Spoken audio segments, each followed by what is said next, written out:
근데 이제 제가 주장하는 거기도 하지만 답이 없는 이야기 하나만 해볼게요. 여론조사 정치요.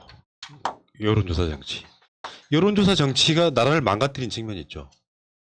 물론 여론조사 외에 다른 방법이 없다는 것도 알지만 윤석열이 만약에 대선 여론조사 검찰총장일 때 여론조사에 지지율이 안 나왔다면 이 짓거리 안 하는 부분도 있거든요.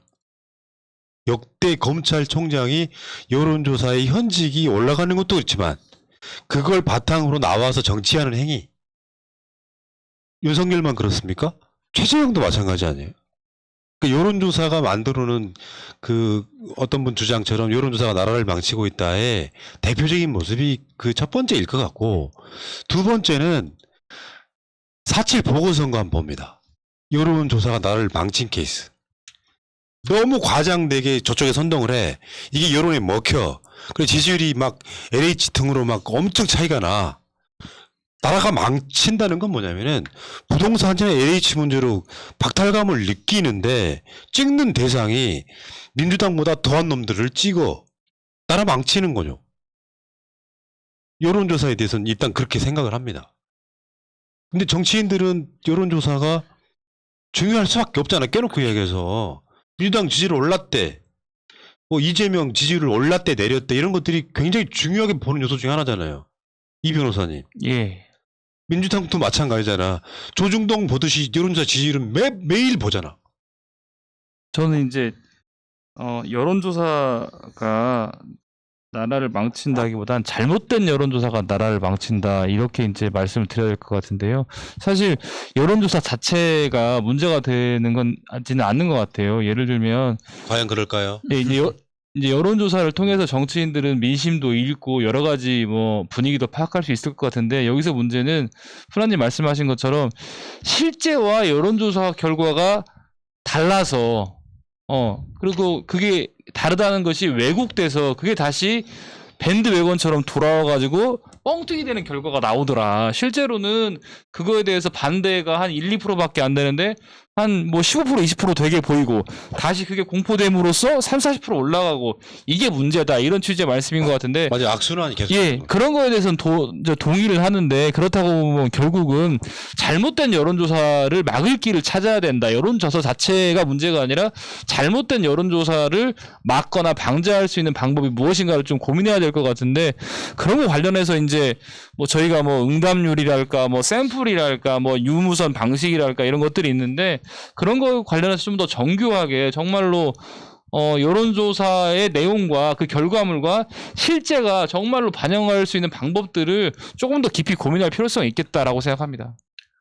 그리고 여론조사 그 기관들에 대해서도 좀 검증 절차가 좀 필요하지 않을까 그렇죠. 생각을 하고 있어요. 왜 그러냐면은 요즘에 가끔씩 뭐 그러니까 언론사가 대부분 이제 여론조사를 의뢰를 하잖아요. 근데 듣도 보도 못한 여론사가 갑자기 뚝 튀어나옵니다. 그러면서 뭐 여론조사 결과가 물론 저는 민주당이다 보니까 그런 게 좀 더 눈에 띌 수 있겠지만, 갑자기 윤석열이라든지 혹은 뭐 야당의 국민의힘 지지율이라든지 이런 게 확 뛴다라는 것이죠. 아무 이슈도 없었고 혹은 작은 이슈 하나에. 근데 그 여론조사 기관은 제가 처음 보는 회사라는 것이죠. 그러면 이런 부분들에 대해서도 뭔가 관리가 돼야 되는데, 관리가 안 되면서 계속 그걸 또 만들고 또 그렇게 해서 공표를 하고 또 뉴스를 내고 또 패널들이 나와가지고 보수 패널들 위주로 나와서 그걸 또 해석을 해가지고 또 공격을 하고, 이런 것들이 말씀하신 그대로 밴드웨건 효과를 발생하기 때문에 저는 이런 부분들에 대해서 규제가 필요하다 생각하고 있습니다. 저 여론조사 관련해서 우스갯소리 한마디만 좀 말씀드리면 웃기겠습니다. 성렬이 관련 얘기인데. 안 웃기기만 해봐. 예, 아니 생각해보면 웃으실 거예요. 벼르고 있다. 예. 성렬이가 이제 장모가 법정 구속됐잖아요. 그래서 기자들이 입장을 물어보는데 뭐 법 앞에는 뭐 공평해야 된다 이런 얘기를 했잖아요. 근데 이제 사실은 윤석열 입장에서는 한 세 가지 정도 입장이 있는 것 같아요. 첫 번째는 대선 주자로서의 입장, 그다음에 법률가로서의 입장, 그다음에 장모기 때문에 사위로서의 입장도 있을 것 같거든요. 그러면 법률가나 뭐 대선 주자로서의 입장을 이해를 하는데, 사위로서 입장에 대해서는 아무 언급이 없는 거예요. 저 같으면은 만약에 제가 윤석열이었으면 뭐 법이 평등한 건 당연한 것이고 하지만 네, 사유된 입장에서 장모님이 법정 구속된 거에 대해서는 너무나 안타깝고 좀 그렇다 이런 워딩이 있어야 될 것 같은데 그런 게 전혀 없어요. 그렇다고 치면 60대, 70대, 80대 정도 되는 어르신들께서는 이런 네 가지 없는 놈의 새끼 하면서 지지율이 떨어져야 될 것 같은데 그 여론조사 결과에서 60대, 70대, 80대의 어떤 지지율 변화가 없는 것 같더라고요. 그래서 이런 여론조사 결과도 잘못된 것이 아닌가 라는 얘기를 하는데 웃기지 않습니까? 네 가지 그 부분에서 웃었어야 되는 거죠. 잠깐 어느 지점이에요? 어느 네. 아니, 네 가지 부분인 것 같아요. 아, 네 가지 부분이 맞습니다. 예. 그러니까 저는 이제 이게 여론조사가 현실과 동떨어질 수 있다는 그런 좀 뭐 오케이, 그런 개연성 오케이. 얘기를 한 겁니다. 저는 그 현대 정치에서 어쩔 수 없이 그 샘플링을 통한 여론조사는 불가피하다고 생각하는데요. 그 여론조사에 대해서 이걸 맹신하지 말아라. 그리고 참고사항으로는 볼 필요가 있다고 생각하고 왜냐면은 여론조사 아까 말씀하신 그 소위 밴드웨건 이게 이제 대세 편승론에 우리가 취하게 되면은 우리의 사고가 멈추거든요. 그러니까 어떤 현안에 대해서 나의 생각을 갖기 전에 그냥 여론조사가 이래? 그럼 나만 뒤떨어진 거네라고 하면 그거는 주체의식이 사라지는 겁니다. 그래서 여론조사를 그 참고할 필요가 있고 여론조사가 이제 그 나온 편향성이 강화됨으로써 어떤 그 그릇된 주장이나 나와 생각이 다른 게 과대표될 수 있거든요. 그래서 여기에 대한 변별력을 가질 필요가 있다. 예, 그러니까 지금 아마 새날 시청자분들 정도는 그 변별력을 가지시려고 노력 많이 할 거예요. 왜냐하면 일단은 상담원이 물어봤을 때는 소위 이재명 1등이고 기기가 물어보면 윤석열 1등인 건 맞아요. 그러니까 이게 왜 중요하냐면은 사람 심리가 이런 게 있잖아. 여론조사로 정권 잡은 게 이명박입니다.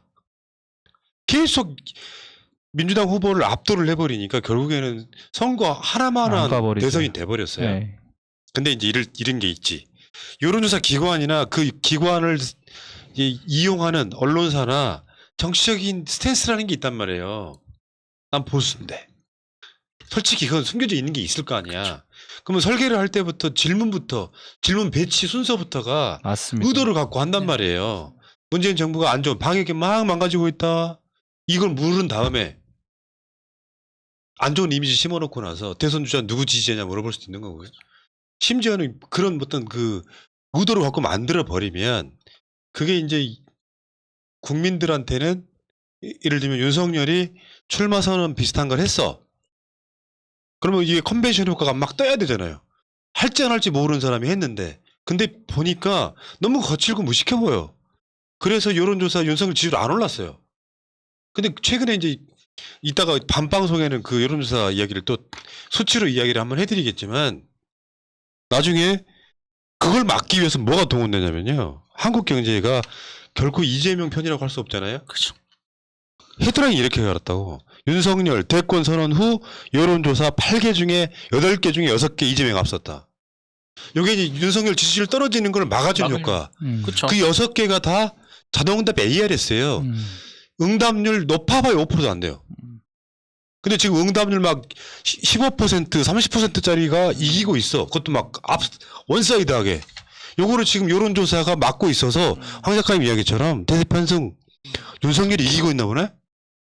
그게 어느 걸로 끝나냐면 윤석열한테 줄 서는 기자 만들어내고 윤석열한테 무하는 걸 만들어내고 그렇게 만들어진 여론이 실제로는 조작된 여론이 현실 투표로 굳어지는 게 문제죠. 그렇죠. 그러니까 말씀하신 것처럼 예를 들어서 이재명이 윤석열을 이기고 있으면 우리 한 3.5%, 뭐 5%대까지 오차범위라고 말하잖아요. 그러니까 이재명, 윤석열 앞질러 오차범위 안에서.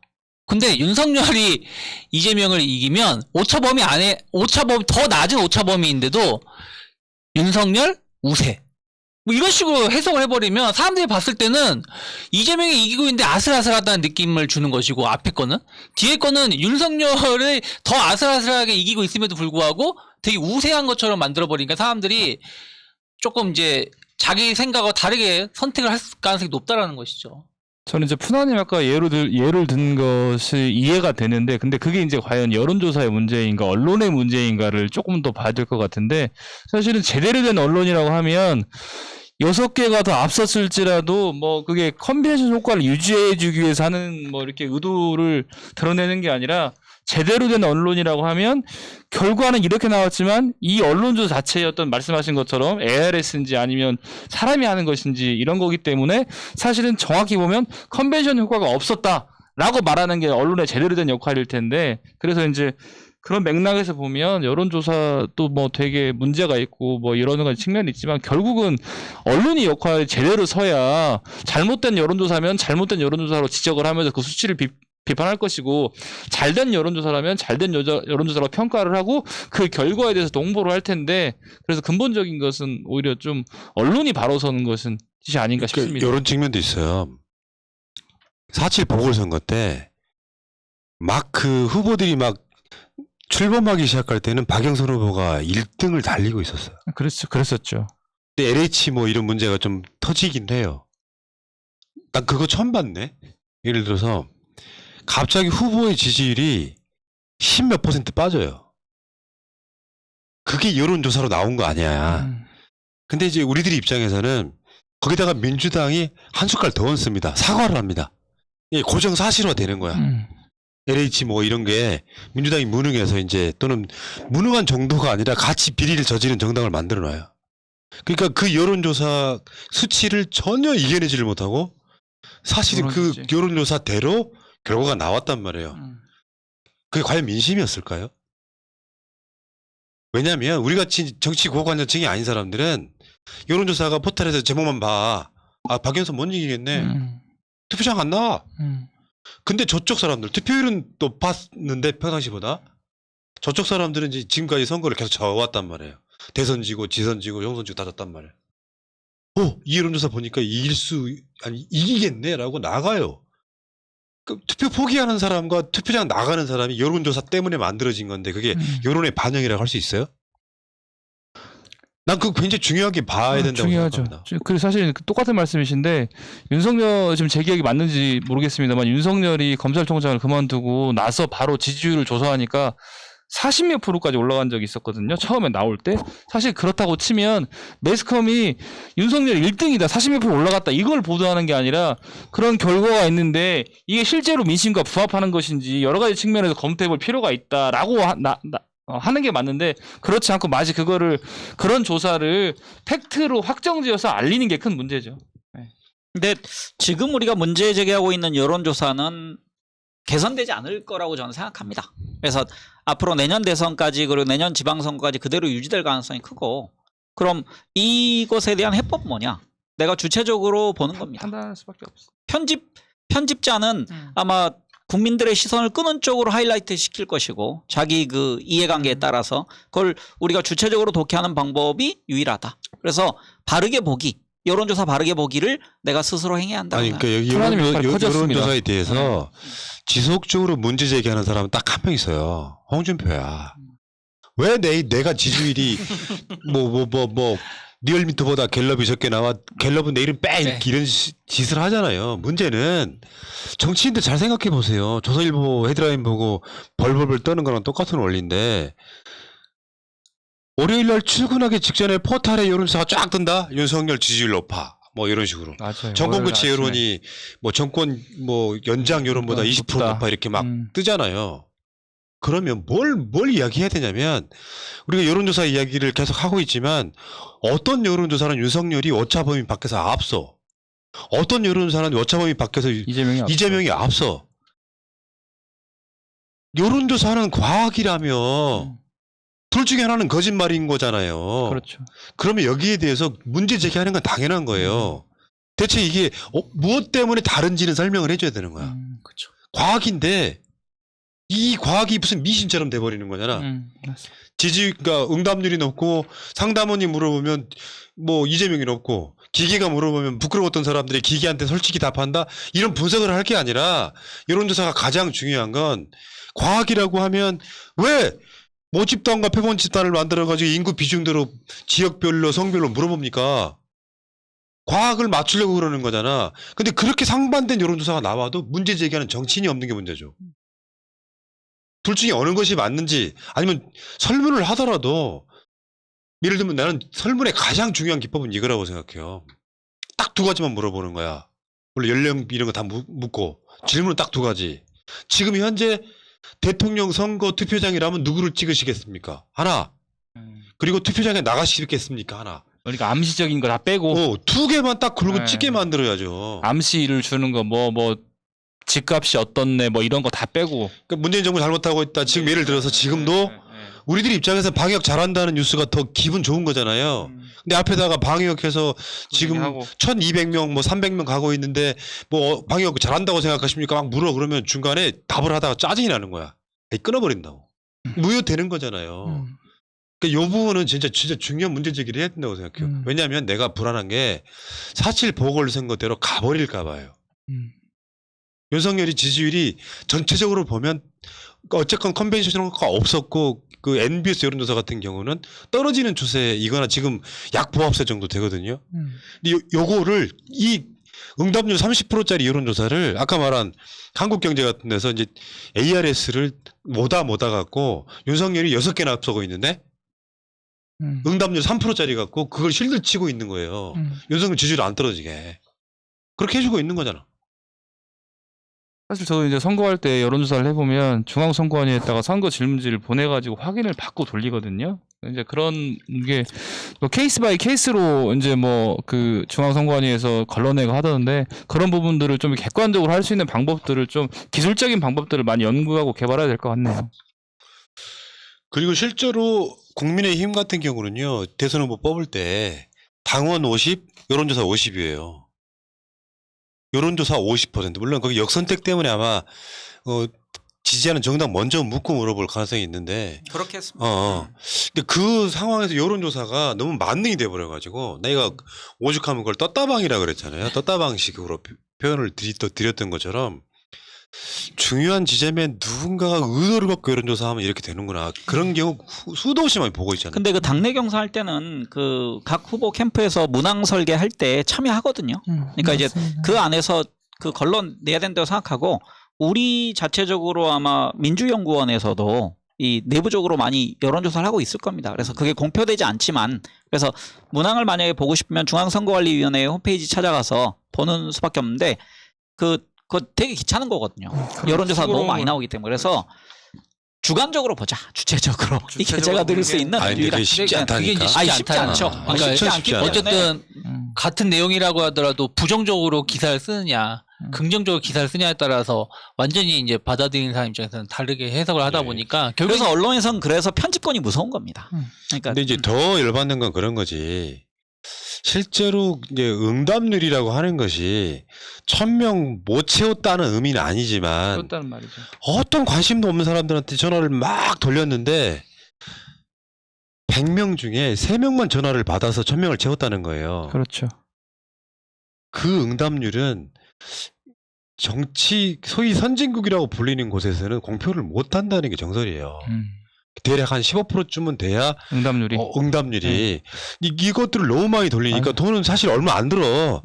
기계가 막 물어봐 전화기 돌려가지고 얼마 안 드는데 그걸 갖고 뭐 클릭률이 높으니까 일단 여론조사라는 게 예를 들면 윤석열이 이재명 압도하고 있다고 헤드라인 나오면 저쪽 보수인 사람들 다 클릭할 수밖에 없는 구조.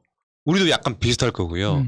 근데 그 비용이 예를 들어 상담원이 물어보는 것보다 기기가 물어보는 게 비용이 3분의 1도 안 된다며. 쌀 그러니까 겁니다. 이게 막 처음 들어본 여론조사 기관이 엄청나게 난립해가지고 월요일 출근하기 전에 그 일요일 오후를 막 지금 계속 달구고 있어 여론조사가. 그러니까 윤석열 지지율이 아무리 거칠게 해도 떨어지지 않는 이유 중에 하나가 이런 거라고. 상담원한테 차마 윤석열 지지한다고 못하는 사람들이 기기가 물어보니까 나 윤석열 지지 눌렀던 사람들이 좀 과대표되는 그런 여론조사가 윤석열 이번 주에 똥볼 엄청 찼어. 예를 들면 안철수랑 막 서로 간에 더먼대모 해버리고 부인 이야기가 나왔는데 윤석열 지지율이 높은 거를 주말 오후에 그 다음날 오전까지 계속 띄워. 그럼 윤석열이 잘못한 게 없나 보다라는 인식을 심어주면서 지지율을 받쳐줘 버린단 말이에요. 그렇죠. 그러니까 응답률도 상당히 중요하게 봐야 된다 생각하고 있고, 그러니까 말씀하신 것처럼 이게 이제 법으로 될지 안 될지는 힘들겠죠. 뭐 몇 프로 이상의 응답률은 뭐 여론조사 인정 안 하겠다.